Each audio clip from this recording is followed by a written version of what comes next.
We currently have 69 warnings in place across New South Wales. Of major concern is down south, particularly in Moama, where there are 300 people who are currently have been evacuated, and there are thousands of people in that area who are currently on watch, and we'll be monitoring that situation very carefully.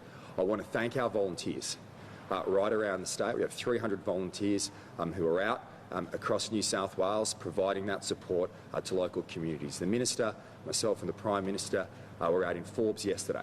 It's been a very difficult time in Western New South Wales, but it's great to see the resilience of that community. They've had 5 floods over this period, and they continue to remain strong. And in addition to that, it's not just our SES volunteers who are here with today to thank for the work that they do, but also all our volunteers right across New South Wales, and whether it's our surf lifesaving, rural fire service, fire and rescue, right across the board we have men and women who are putting their lives on the line day in, day out to keep us safe. So I want to thank them.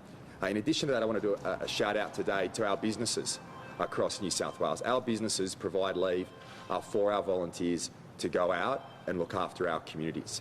And it's often the case that businesses provide that leave in circumstances where there's floods in Sydney, and it's more noticeable right here.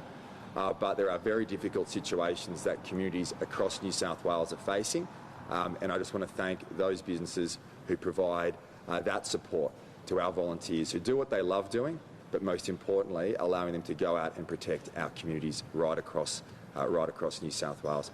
Our dams are full, our rivers are full, so we do expect this to be a difficult time, and even if the skies are blue, if there are instructions in place, those warnings in place, please be ready to leave, be ready to evacuate. If those orders are in place to evacuate, please follow those. Those instructions aren't there for the sake of it. They are there to keep you and your family safe. I also want to make this point, as we always do. Don't drive through floodwaters. If it is flooded, forget it. You wouldn't drive into a bushfire. Don't drive through floodwaters. We see this happen after every flood event. And every time that happens, you're putting your life at risk, your family's life at risk, but most importantly as well, the risk of our volunteers. Our volunteers put their life on the line to keep us safe, so please follow those instructions. It is going to be a difficult time, but we've got through difficult times in the past. We will get through this next event, particularly down south. Please follow those instructions around the Moama area. We're obviously watching that situation very carefully, and Sean and the Minister will provide some further information in relation to that. I'm now going to pass to the Emergency Services Minister, Steph Cook. We'll then hear from Jane Golding from the BOM, and then Sean will give us an SES update. Well, thank you, Premier. It's continuing to be a very difficult year for communities right across New South Wales, particularly for the southern regions at present, with another wet weather system making its way toward that region. Unfortunately, this is what living through a third consecutive La Niña event looks like. Our grounds are saturated and we are continuing to see rain, and more rain again. This is exacerbating our already full river systems. As the Premier has indicated, our area of most concern at present is the community in and around Moama. The SES has dispatched over 125,000 sandbags into that community. The RFS has dispatched 2 base camps, and they will be set up over the days ahead to accommodate up to 550 people, including our volunteers who will continue to move into that region over the next day for the days ahead. We have got a number of warnings in place, as the Premier has indicated, 69 in total today. They are spanning right across New South Wales at present. The SES and our emergency services organisations are well prepared. We have 9 aircraft pre-positioned in high-risk areas across New South Wales. We've got 5 Unimogs, those high-clearance vehicles, again pre-positioned in places of high risk. And we have called upon the ADF for additional assistance, and we will see up to 180 ADF personnel roll out into high-risk high-risk communities starting today and over the days ahead, particularly into the western parts of New South Wales, where they continue to see renewed river rises. They remain in flood. Many of the river systems will return to major flood level, as Jane Golding will touch on a little bit later. Finally, my message once again is to heed the advice of our emergency services organisations. There is no doubt that our volunteers are weary.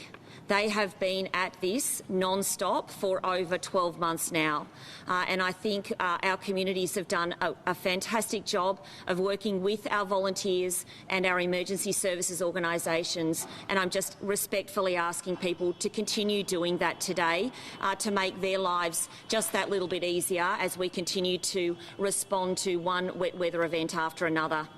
On that note, I'll pass over to Jane Golding.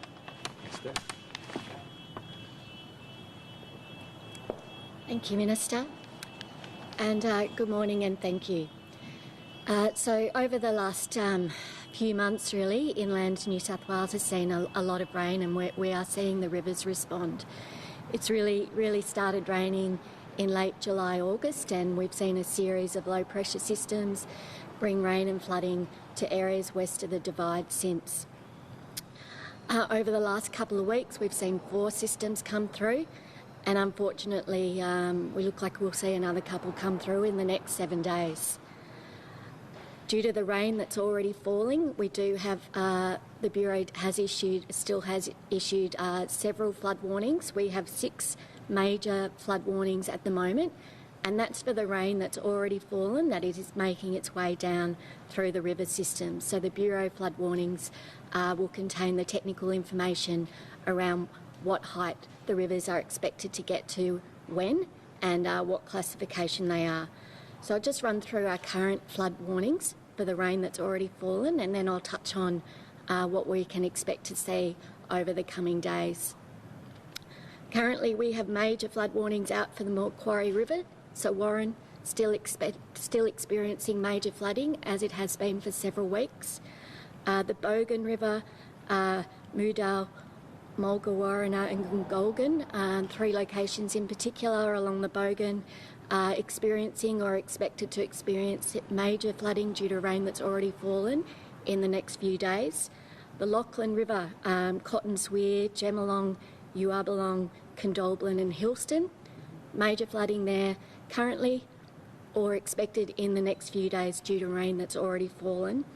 The Murray, Edwards, Echuca, Moama, Barwon, again, that water is making its way down through the Murray and expecting Thursday to be the day it goes through major for Echuca, and the Barwon Darling as well. So unfortunately major flooding in that catchment as well. Tilpa, Mungandai, Burke and Louth are the towns of note there. So I mention those towns in particular because that means that the rivers are already high. We talked about saturated catchments a lot over the last few months, and we're seeing the rivers respond. We're expecting another low pressure system to bring widespread rain and storms across inland New South Wales, and the rivers have not receded from the previous rain. So touching on what we can expect through for the next week, it does look like there'll be quite an intense low pressure system dragging some moisture from the tropics and move through from the northwest of the state through to the east between Wednesday and Friday. We are expecting that system to be accompanied not just by persistent showers and rain, but also by thunderstorms and potentially some severe thunderstorms. So that what that means is, along with the persistent rain, meaning the rainfall will just add up, in particular along the northwestern slopes and plains, the central western slopes and plains. There is a real danger of some flash flooding from some really intense bursts from severe thunderstorms. Severe thunderstorms as well, bringing with them the potential for some destructive wind gusts. So for trees, power lines, it's not great for those, likely to bring those down. And as well, look, it's not out of the question we see some hail and some giant hailstorms in some locations. So the thunderstorms will be a bit hit and miss. Not everywhere will get them, but it's something for the community to be aware of between Wednesday and Friday. That is a risk in particular for those areas west of the Divide. So the rivers are already full, expecting more rain, and we have issued a flood watch for what this new rain coming through between Wednesday and Friday might mean, or is expected to mean for the catchment. So I'll just mention those that we're concerned about moderate or major flooding, and you'll notice that some of those catchments are ones that I've already mentioned as there's currently flood warnings out for them. So for major flooding, the Upper McIntyre, the Gwydir, the Namoy, so that's that region on the northwest slopes up towards the Queensland border. They didn't see major flooding from the last couple of systems that came through, but we are expecting to see quite a lot of rain over those areas between Wednesday and Friday. The Bogan as well, so currently there's a major flood warning out for the Bogan, expecting them to see a fair bit of rain from this system. The Lachlan, Forbes hasn't dropped below moderate levels, so river levels are high at Forbes, and there's a potential for rain to renew flood levels across the Lachlan River, particularly to Cotton's Weir, that part of the Lachlan. The Belebula and the Mandadgery Creeks also on the flood watch for potential major flooding, and the Murrumbidgee to Wagga is another one, currently experiencing largely moderate flooding in that stretch of the Murrumbidgee, but could potentially get back up to major again. There are other catchments, so moderate flooding, quite significant impact still from moderate flooding, expect inundation of land away from the river systems. So the Peel, the Castlereagh, the Macquarie, the Orange, Molong, Bell, Tumut, and also the Wollombi and the Lower Hunter. So that's the one catchment that's east of the Divide. So in this kind of westerly stream, we do see the rain bleed over into that part of the coast, so that's a bit of a watch point too. So I've just mentioned a bunch of catchments across New South Wales. Most of them are in the west, but the key message is, unfortunately, we are looking at more rain over areas that have been experiencing flooding for quite a significant period of time, and we're urging residents to keep aware of the latest information that comes out through the Bureau's website, the Bureau's app, the SES. The SES will be advising on what these river levels, forecast river levels, mean for your community.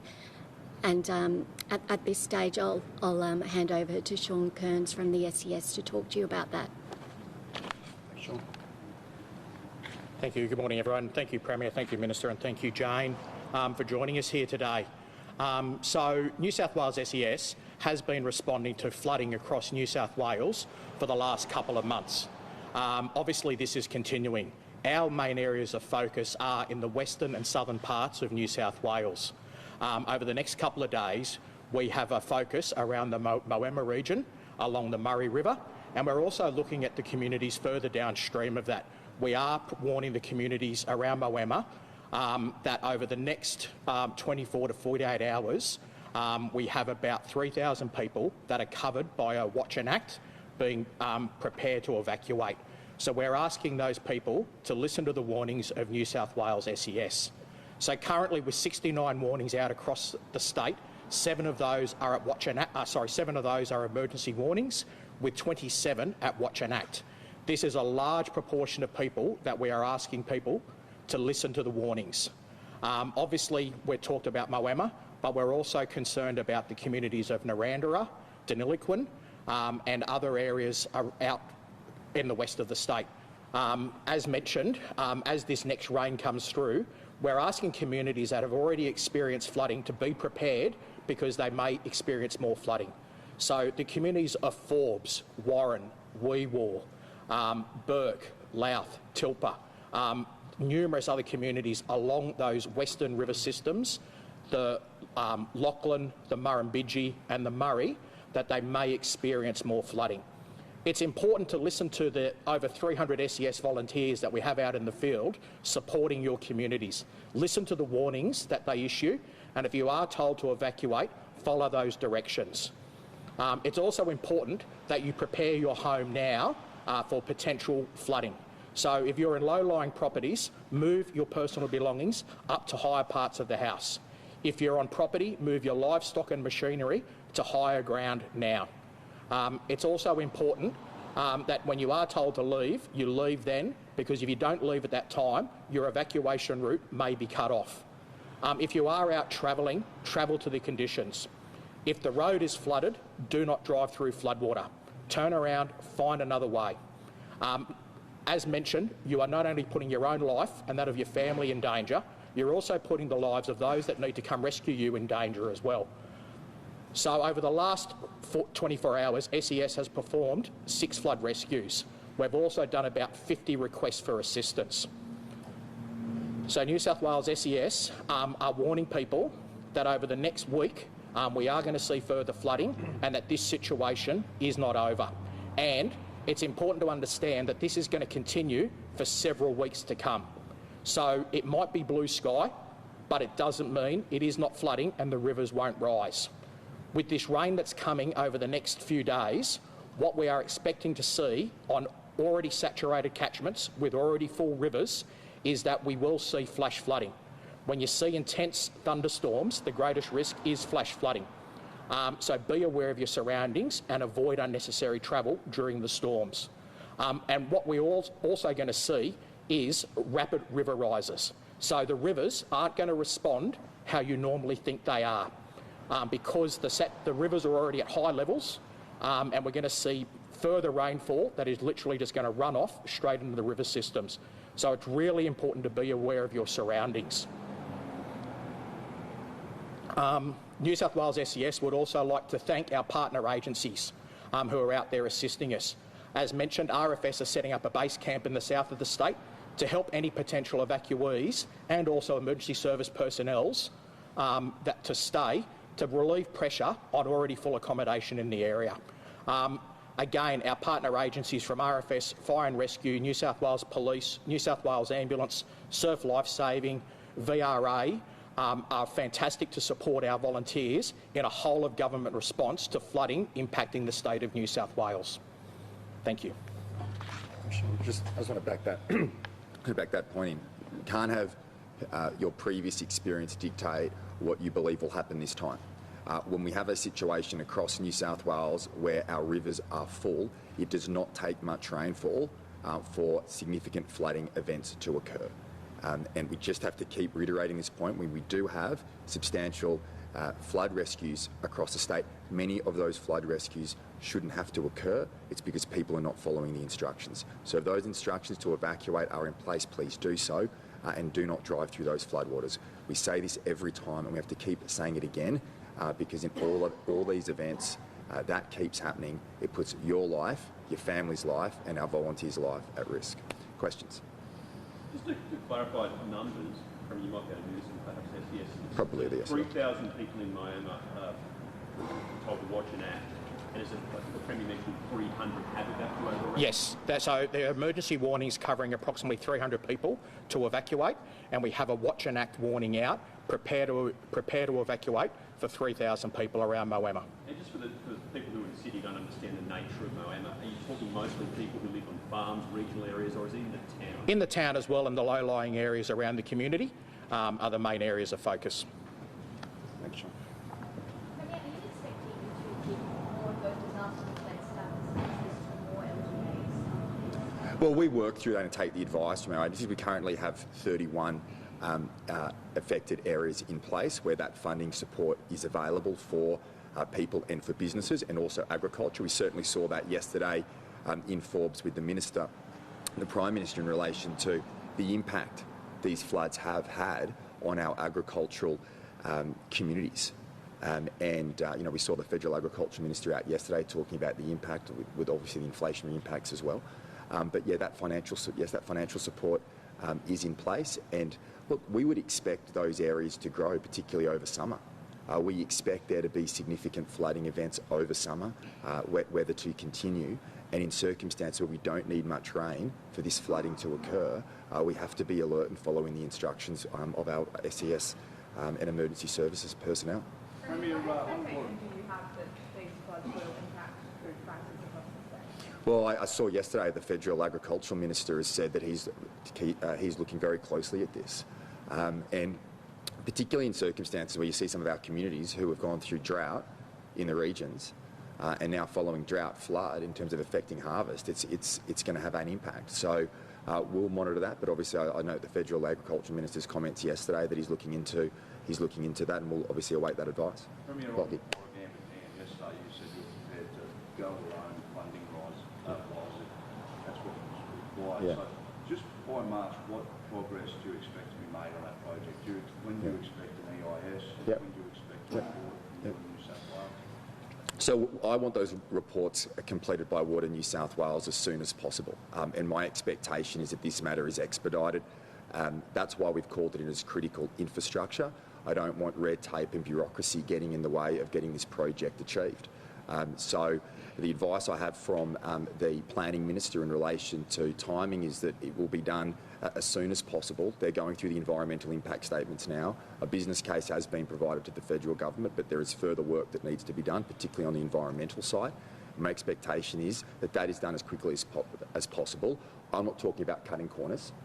I just want to make sure there are no delays in getting this critical infrastructure completed. The other point to make is the reason this needs to occur, as is pointed out very clearly in the Mary O'Kane and Mick Fuller report and the flood inquiry, is that in a catastrophic event, we would have 75,000 less people required to be evacuated from Western Sydney.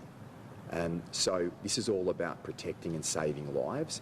We need to get on with it. And why the dam wall raising is a crucial project is because it protects communities not just in times of flood, but also in times of drought. So, Premier, just to be clear then, in terms of timeframe, you said as soon as possible. Yep. Does that mean by March, before the election?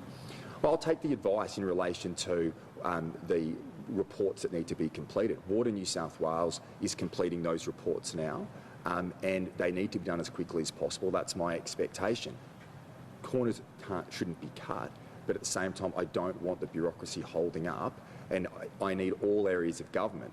And the reason you bring something in as critical infrastructure is that all areas of government need to work together to understand this is a priority of the government to achieve that aim. Matt King yesterday said without the Commonwealth's assistance, it's not economically viable. So if you're to go it alone, how do you make it happen? How do you afford it? Well, I mean, this is a project that has a BCR of above 1. You can't put a price on protecting human life. And ultimately, this is a project that I would expect the Commonwealth Government to provide 50-50 funding for. Now, we need to provide them with the reports, but this is critical infrastructure. This is critical infrastructure, and for substantive infrastructure that protects lives. Let's say, well, the Warragamba, 80% of Sydney's drinking water is in Warragamba. So these are substantial projects, and in an environment we are living in now, where the climate is changing, we expect more catastrophic events into the future. In terms of the most important investment we can be making at a state and Commonwealth level, these are the types of investments that will make a real difference to people's lives. Yes, that's not at the expense of building the road projects, the rail projects. We continue that. $112 billion of infrastructure over the next 4 years. So New South Wales continues to stand on its own 2 feet. I'm proud to lead a government that has invested more in infrastructure than any other government in the past. So, Premier, does that mean that if the government doesn't go 50-50, will you fund it? Will you confirm and that's the comments I've made today, and made that very clear, that this is a project that is going to happen. We are raising the Warragamba Dam wall. Now, before every budget, I note the Federal Infrastructure Minister's comments today or yesterday, where she said they will look at funding as part of the budget process. We welcome that. And from a state level, we always engage with the federal government in relation to funding arrangements for critical infrastructure. Now, the federal government has a responsibility in national significant infrastructure. Now, we don't need the federal government investing in commuter car parks or potholes. We need the federal government investing in things that make a difference to the lives of Australians. We have a responsibility at a state level in terms of our infrastructure agenda in schools, hospitals, public transport, and that's what we're doing in New South Wales. But when there are times where there is an important opportunity to protect the lives of people across our state, I would expect a 50-50 funding arrangement.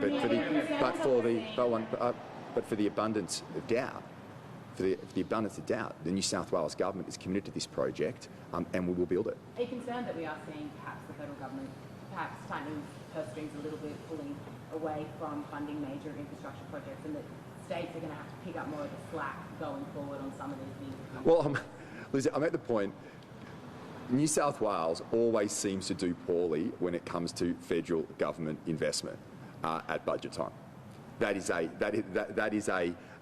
a historical fact when it comes to, and the reason that occurs, and it certainly occurred over the last 10 years, is because the New South Wales government continues to invest record amounts in infrastructure. As I say, you know, the Victorian government talks about their big build. Well, we're building twice that.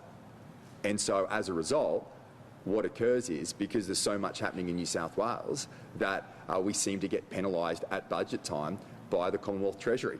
When they look across the country and they see where are the needs for infrastructure investment, New South Wales is generally down the list, because here our government continues to build record schools, record hospitals, record public transport. What I would like to see is that states are rewarded for building, not penalised. And New South Wales leads the country on infrastructure.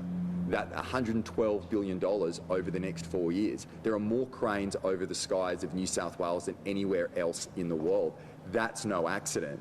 That's because of our strong financial and economic management. We continue to build record infrastructure to improve people's lives. What I'd like to see is Federal Treasury recognising what New South Wales is doing and encouraging states to do the same. And we saw this. This is not a matter for the current federal. This is a historical issue. The previous federal government, every budget time, New South Wales received less infrastructure. The one time we actually received more was part of the previous Prime Minister Tony Abbott's asset recycling initiative with Joe Hockey, because we took the lion's share of that funding because we were recycling assets and investing in infrastructure. That's the system we need, where states are rewarded for building, not penalised. And if that was to occur, New South Wales would receive more federal funding than anyone else. The Commissioner is concerned that you're not letting the UN inspectors into New South Wales prison. They're only here for 12 days, so she says if you don't let them in, we're going to be embarrassed on an international scale. Are you okay that New South Wales is letting down the rest of the country on that? Well, I reject the proposition in the question. We are, firstly, we have an inspector, custodial inspector in place, and we have an ombudsman in place. We've raised our concerns with the federal government, and the advice I've received from corrections here in our state is that there are security and operational concerns in relation to that matter. So we've put our position very strongly, and we maintain that. Premier, are you going to seek an injunction to stop the Rail Tram Bus Union interfering with open card readers on Thursday?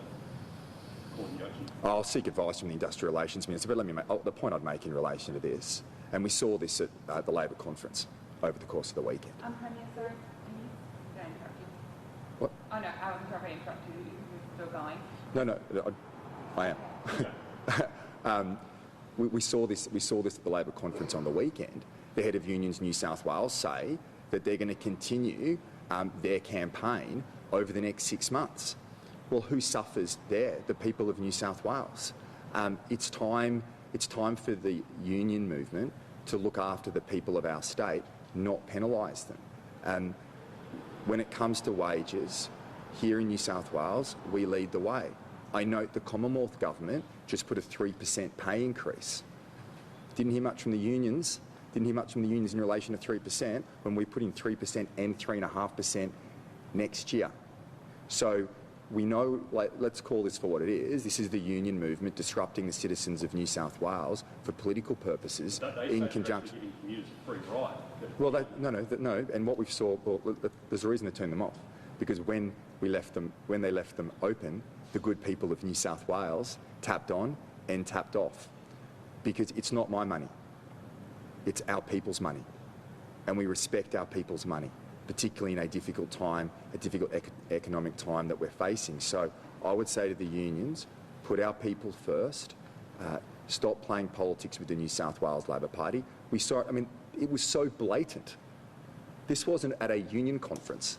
This was at the Labor conference, the union saying they're going to campaign for the next 6 months with this continued sustained action affecting and hurting the people of New South Wales. And it does hurt our people because our people pay for the transport system in New South Wales, so it does hurt our people.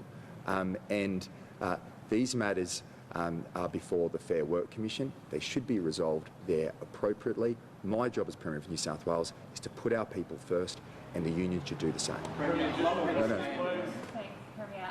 When did you speak to the Prime Minister about the Warragamba Dam issue and what was discussed? Well, yesterday we just spoke about the fact that, that we have submitted obviously work to the Infrastructure Minister Catherine King, and that we need to provide further information, and that proposal will be considered on its merits. And I support that. The Prime Minister is completely correct in saying they need to have the appropriate information before they make a budget decision. That is completely appropriate. I'd make the same point of view. This is a state-led project that the federal government, I believe, should support because it's of state significance, and we should work together on achieving it. But ultimately, they've got to go through their budget processes. My job is to say to the people of Western Sydney that we'll build this project. And look at the alternative. Look at the alternative. Labor's approach here in New South Wales is to build desal plants at the cost of billions and billions of dollars to the taxpayer of New South Wales. They haven't ruled out today using toilet water as drinking water. That's Labor's policy, and that's what happens if you have an infrastructure program that doesn't protect, not just in times of floods, but in times of drought. And I want to make this point very clear. The reason why raising the Warragamba Dam is the only solution is it protects downstream communities in times of flood, and it protects Sydney's drinking water in times of drought. That's why this project needs to happen. We were in drought only 4 years ago. That might seem a long time ago now with all the bushfires and floods that we've had since. But we're going through floods now. We need long-term solutions, and what we're seeing with New South Wales Labor is short-term thinking for a long-term problem. Just on time frame. Yep. Do you anticipate, not will you commit to it, but do you anticipate that the EIS, the Water New South Wales report, will be done? I'm getting advice from Water. So I've spoken to the Planning Minister about this as part of bringing this in as critical infrastructure, was to ensure that we got these approvals and these reports completed as soon as possible. And that's the instruction that I provided. He's coming back to me very soon, not just in relation to the environmental impact statements, but the final reports from Water New South Wales. And once we have those, we will progress that to the federal government. But ultimately,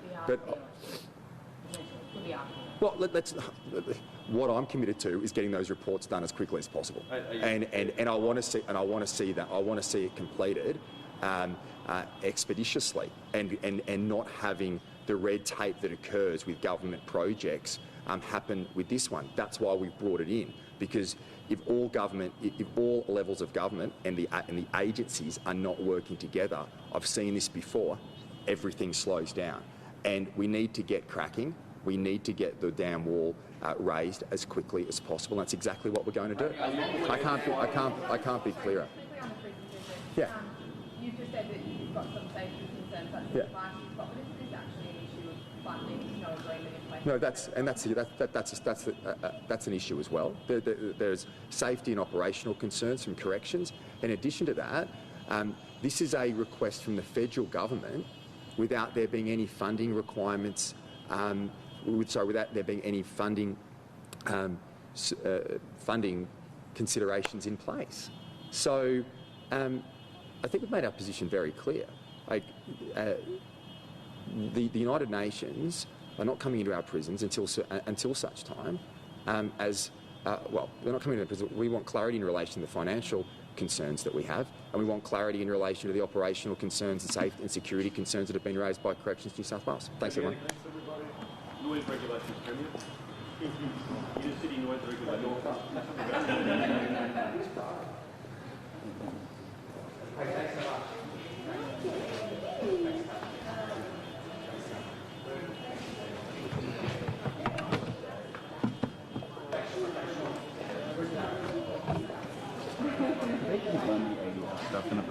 Yeah. Okay, cool. I stepped out for a minute. Okay, cool.